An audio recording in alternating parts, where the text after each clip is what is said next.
బాగున్నారా? నేను బాగున్నానండి. చాలామంది వెయిట్ లాస్ అని చాలా చాలా డైట్స్ అన్నీ చేస్తూ ఉంటారు. కాబట్టి ఆ విధంగా నేను వెళ్ళి ఒక సూప్ అయితే మీకు చూపిద్దాం అనుకుంటున్నాను. అది వెయిట్ లాస్ సూప్ అండి. So first welcome to Sri beauty world. నేను మీ శ్రీలతని. మనకి సబ్స్క్రైబర్స్ చాలా దగ్గరలో ఉన్నారు, 100 సబ్స్క్రైబర్స్కి. సో మీరు కూడాను నాకు ఈ ఛానల్కి బూస్ట్ చేసి ఇప్పటిదాకా ఉన్న సబ్స్క్రైబర్స్ ప్లస్ ఇంకా యాడ్ అవుతున్న సబ్స్క్రైబర్స్ అందరికీ కూడా ముందుగా చాలా చాలా థ్యాంక్ యూ. ఇప్పుడు వెయిట్ లాస్ సూప్కి కావాల్సిన ఇంగ్రీడియంట్స్ ఏంటో చూసేద్దాము. సో దానికి కావాల్సిన ఇంగ్రీడియంట్స్ అండి: sweet corn, cabbage, beans, cheese, oats, పుదీనా, కొత్తిమీర, ginger, garlic, capsicum, carrot, lemon. నేను బ్లాక్ పెప్పర్ పౌడర్ చేసి పెట్టుకున్నానండి. Rock salt, white pepper powder, chillies and ఇవేమో స్ప్రింగ్ ఆనియన్స్ అండి. తర్వాత వెజిటబుల్ స్టాక్ అనమాట. నేను వెజిటబుల్ స్టాక్ కూరలన్నీ ఉడికించుకుంటాం కదా, అప్పుడు నేను తీసుకొని పక్కన పెట్టుకుంటూ ఉంటాను. సో అది ఇప్పుడు ఇవాళ పెట్టుకున్న దాంట్లో ఇంత వచ్చిందండి. ఇవన్నీ కలిపి వెయిట్ లాస్ సూప్కి కావాల్సిన ఇంగ్రీడియంట్స్. సో దాన్ని చేసే విధానం చాలా ఈజీ, అంటే తొందరగా చేసుకొని తాగొచ్చు. అన్ని వెజిటబుల్స్ యూజ్ చేయాలని ఏం లేదు. ఆ రోజుకి మీకు అవైలబిలిటీలో ఎన్నైతే వెజిటబుల్స్ ఉంటాయో అన్ని వెజిటబుల్స్ యూజ్ చేసుకోండి. వెయిట్ లాస్ అయితే బాగుంటుందండి. దీన్ని ఎలా చేయాలి అనేది మనము వీడియోలోకి వెళ్ళి చూసేద్దాము. సో నేను ఒక ప్యాన్ తీసుకున్నానండి, ఆన్ చేసేసుకుంటున్నాను. ఆన్ చేసేసుకుని నేను 1 స్పూన్ ఆఫ్ గీ వేసుకుంటాను, లేదంటే బటర్ వేసుకోండి. మీకు ఇంకేమైనా నచ్చితే ఆలివ్ ఆయిల్ వేసుకోవచ్చు. గీ వేసుకుంటే గీ వేసుకోండి. సో నేను ఒక స్పూన్ మాత్రమే వేసుకుంటున్నానండి. గీ ఈజ్ బెటర్ దాన్ ఆయిల్, లేదంటే ఆలివ్ ఆయిల్ అయినా కూడా మంచిదే.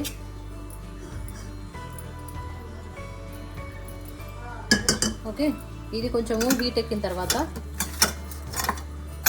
ఫస్ట్ గార్లిక్,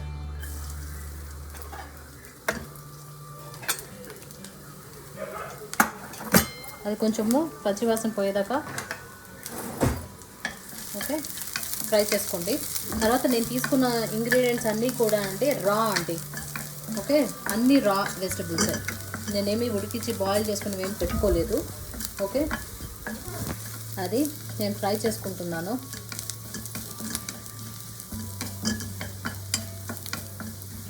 రోస్ట్ స్మెల్ వస్తుంది కదా, అంతవరకు ఫ్రై చేసుకోండి. ఆయిల్ కాన్షియస్లో ఉండడం వల్ల అయితే ఇంకా తక్కువ ఆయిల్ కూడా యూస్ చేసుకోవచ్చు. అందుకని నేను గీ వాడాను. నేను ఇంకొంచెము ఆలివ్ ఆయిల్ వాడతానండి. ఆలివ్ ఆయిల్ వాడుతున్నాను, ఇంకొక 1 స్పూన్.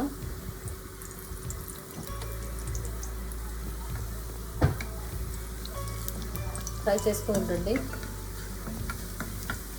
తర్వాత ఇప్పుడు నేను జింజర్ వేసేసుకుంటున్నాను.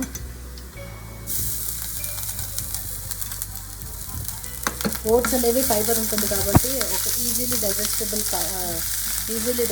ప్లస్ ఏమో ఎక్కువ ఆకలి వేయకుండా ఉంటుందండి. అందుకని నేను ఓట్స్ ప్రిఫర్ చేస్తున్నాను దీంట్లోకి. తర్వాత కొంచెంగా పుదీనా వేసేసుకుంటున్నాను దీంట్లో.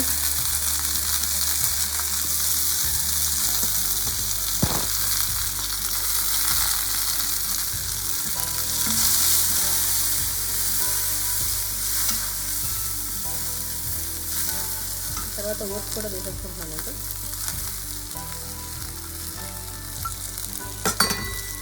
ఇది కూడా కొంచెం ఫ్రై అయ్యేదాకా కొంచెం వేయించుకోండి. అలాగా ఈ ఓట్స్ నేను ఎందుకు వాడుతున్నానంటే కార్న్ఫ్లోర్ బదులు నేను ఓట్స్ వాడుతున్నానండి. ఎందుకంటే కార్న్ఫ్లోర్ మంచిది కాదు కదా, అందుకనే దాని బదులు ఓట్స్ వాడితే మనకి ప్రోటీన్స్ అవన్నీ కూడా బాగుంటాయి. అందుకని నేను ఓట్స్ వాడుతున్నాను. తర్వాత కొంచెంగా ఇది ఫ్రై అయిపోతుందండి, ఈజీగా ఫ్రై అయిపోతుంది. ప్లస్ థిక్నెస్ కూడాను ఈ ఓట్స్ బాగా పనిచేస్తుందండి సూప్ థిక్నెస్కి. అది తర్వాత ఈ ఓట్స్ ఒక్కసారి ఫ్రై అయిపోయిన తర్వాత మనం వెజిటబుల్ స్టాక్ ఏదైతే ఉందో అది వేసేసుకుంటానండి. మీరు వెజిటబుల్స్ అన్నీ బాయిల్ చేస్తే విటమిన్స్ పోతాయి అని చెప్పేసి అనుకుంటూ ఉంటారు కదా. అదే వెజిటబుల్ స్టాక్ మనము దాచుకుంటే ఉడికించిన వాటర్ని దాచుకుని పక్కన పెట్టుకుంటే ఏవైతే విటమిన్స్ అవన్నీ ఉంటాయో కూడా దాంట్లోనే ఉంటుందండి. జస్ట్ నేను ఫ్రై చేసేసుకుంటున్నాను కొంచెము. ఇది ఫ్రై అయిపోతే బాగుంటుంది, అందుకని ఫ్రై చేసేసుకుంటున్నాను. తర్వాత నేను ఇప్పుడు వెజిటబుల్ స్టాక్ని వాటర్ ఉంది కదా, అది నేను ప్రిపేర్ చేసింది మార్నింగ్ టు ఈవినింగ్ దాకానే మాత్రమే చేసుకోండి. అలాగా ఫ్రెష్నెస్ ఉంటుంది. 2-3 డేస్ నిల్వ పెట్టడం లాంటివి ఏమి చేయొద్దు. ఎప్పుడైనా మీకు సూప్ చేసుకోవాలి అనిపిస్తే ముందుగానే ఆ రోజున మార్నింగ్ మీరు ప్రిపేర్ చేసుకోండి. ఉడికిచ్చిన వెజిటబుల్స్ మాత్రమే వాడతాము అని చేసుకుంటే ఆ వెజిటబుల్ స్టాక్ అనేది ఉంటుందండి మీకు, ఫ్రై చేసేది కాకుండాను. తర్వాత నేను ఇప్పుడు ఆ వెజిటబుల్ స్టాక్ని వాటర్ని పోసేసుకుంటున్నాను. సో నేను వెజిటబుల్ స్టాక్ వాటర్ ఉంది కదా, ఆ వాటర్ని అంతా పోసేసుకుంటున్నానండి. ఎందుకంటే ఆయిల్ తక్కువగా వాడాం కాబట్టి మనము, అందుకని వాటర్ ఎక్కువగా, ఇంకా మీకు ఇంకా అడిషనల్గా వాటర్ కావాలన్నా వేసుకోవచ్చు. దీంట్లోకి నేను ఆల్ వెజిటబుల్స్ అన్నీ వేసేస్తున్నాను ఉడకటం కోసమని. ఓకే, ఈ క్యాబేజ్, తర్వాత ఈ బీన్స్, ఓకే, తర్వాత ఈ పీస్, ఓకే, తర్వాత క్యాప్సికమ్, తర్వాత క్యారెట్, ఓకే, క్యారెట్లు కూడా యూస్ చేసుకుంటున్నాను. చిల్లీస్ కష్టంగా ఉంది అని చెప్పేసి, ఓకే, కారంగా ఉంటుంది అనుకుంటే తీసేసేయండి. తర్వాత సో ఇదంతాను కుక్ అవ్వాలండి. కొంచెం సాల్ట్ వేసుకుంటున్నాను నేను. అది మీరు రాక్ సాల్ట్ యూస్ చేసుకోండి, లేదు అంటే కనుక నార్మల్ సాల్టే యూస్ చేసుకోండి. అది మీ ఇంట్రెస్ట్ బట్టి ఉంటుందండి. సో ఇలాగ నేను రాక్ సాల్ట్ అయితే యూస్ చేస్తున్నానండి. కొంచెంగా వేసుకుంటాను, లేదు అంటే సాల్ట్ కూడా కొంచెంగా వేసుకోండి, ప్రాబ్లం లేదు. రాక్ సాల్ట్ అయితే యూస్ చేసుకోవచ్చు. తర్వాత క్రిస్టలైజ్డ్ సాల్ట్ ఉంటుంది కదండి, ఓకే, మనకి సాఫ్ట్గా ఉండే సాల్ట్ ఉంటుంది కదా, అది యూస్ చేయకండి. కొంచెం రాళ్ళు ఉప్పని ఉంటుంది, అది యూస్ చేసుకోండి. తర్వాత కొంచెంగా సాల్ట్ కూడా వేసేస్తున్నాను నేను. ఇది కొంచెము బాయిల్ అవ్వాలి అండి. బాయిల్ అవ్వటానికి నేను కొంచెం వాటర్ అయితే పోసుకుంటున్నాను, కొంచెం పల్చగా చేసుకోవటానికి. నేను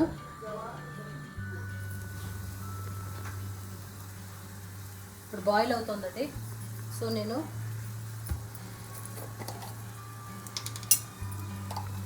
1 spoon of pepper powder, black pepper powder,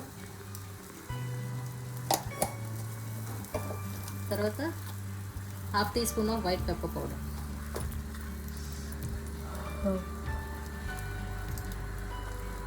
okay, తర్వాత ఈ బాయిల్ అవుతుంది కదా, సో మనం ఏం చేయాలి అంటే ఇది దించేసుకున్న తర్వాత కొంచెము లెమన్ స్క్వీజ్ చేసేసుకోవాలి, లేదు అంటే చేదు వస్తుంది. అక్కడ బాయిల్ అవుతూ ఉంటే మనము కనుక స్క్వీజ్ చేసుకుంటే చేదు వస్తుంది, కాబట్టి అయిపోయిన తర్వాత స్క్వీజ్ చేసుకోండి. నేనేమో స్ప్రింగ్ ఆనియన్స్ కూడా వేసేస్తున్నాను డెకరేషన్కి. తర్వాత ఒక్కసారి కలిపేసుకుంటున్నానండి ఇలాగా, ఉండలు కట్టకుండా పెప్పర్ పౌడర్ది.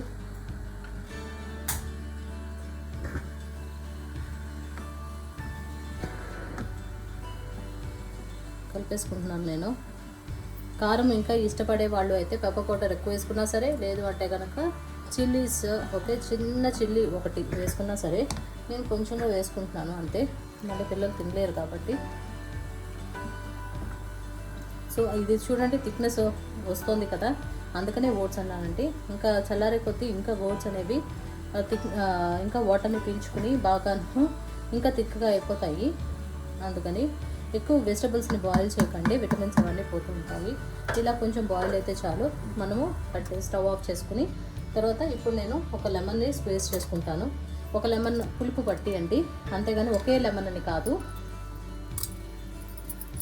స్క్వీజ్ చేసేసుకుంటున్నాను నేను, కట్టేసాను కాబట్టి స్క్వీజ్ చేసుకుంటున్నాను. బాయిల్ అవ్వట్లేదు కదా, అందుకని.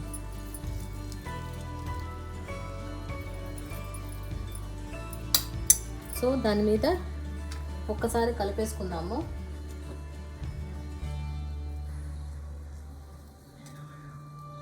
కలిపేసుకొని తర్వాత కొంచెము దీని మీద కొరియాండర్ చల్లేసుకుందామండి. ఇది vegetable soup. So healthy vegetable soup అన్నమాట. ఇది మన సూప్. ఓకే, మీకు కనుక నచ్చినట్లయితే, ఈ టేస్ట్ కనుక మీకు నచ్చినట్లయితే మీరు చేసుకుని టేస్ట్ చేసి ఎలా ఉంది అని నాకు కామెంట్ చేయండి. సో మన హెల్తీ సూప్ రెడీ అయిపోయిందంటే ready to for serving. Okay, ఇలా తీసుకొని పెట్టుకున్నాను.